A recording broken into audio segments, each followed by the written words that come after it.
slaves worked all the hours they were awake for their entire lives. In American history, in Egyptian history, in the rest of the world that had slaves, which is most of the world at some given point. I think like if they can do it, so can I. Now you're like, well, did they have a happy existence? Well, they didn't get to pick the work they did, but it means that you can work. That's if you have the cat behind you. You can work every hour of the day.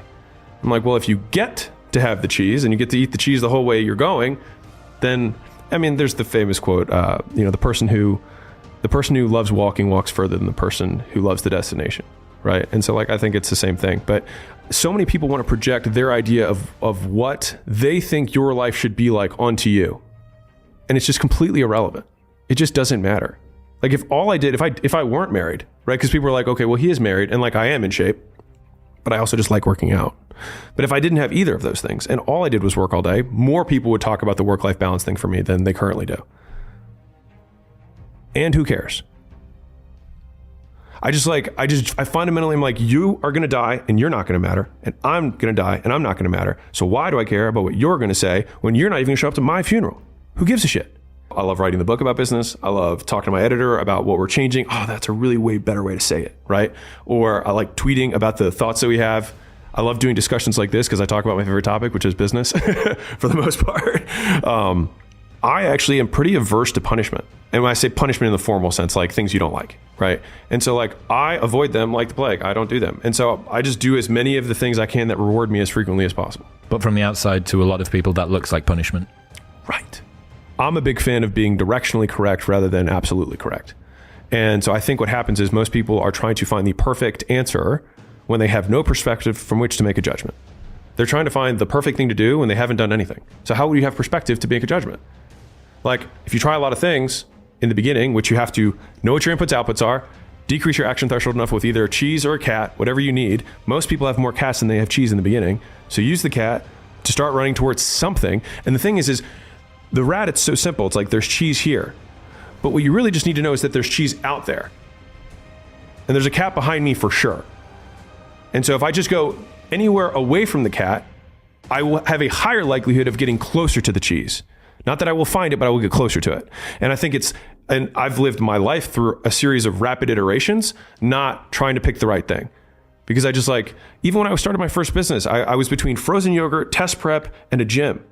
Why were those the things? I was like, well, I was pretty good at taking tests in college. So I get that. I like frozen yogurt.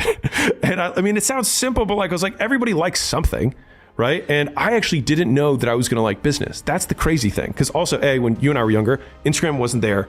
Like none of this shit existed. And entrepreneurship wasn't cool yet. And so I just hated my job a lot. And I hated where I lived a lot. And so I was like, well, I will just not be here. So cat, don't know what city I'm going to go to, but just not this city. Yep. I went across the furthest place from Baltimore, which is California. And then I was like, okay, well, what do I hate doing? Well, let me not do that, which is, sitting on meetings all day and doing whatever, doing grunt work for shit that I felt like was meaningless.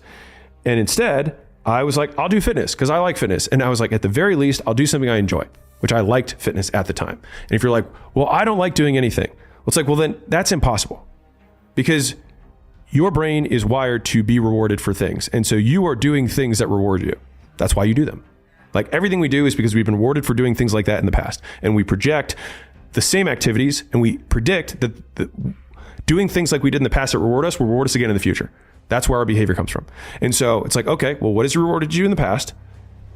Where's the cat? Go the opposite way.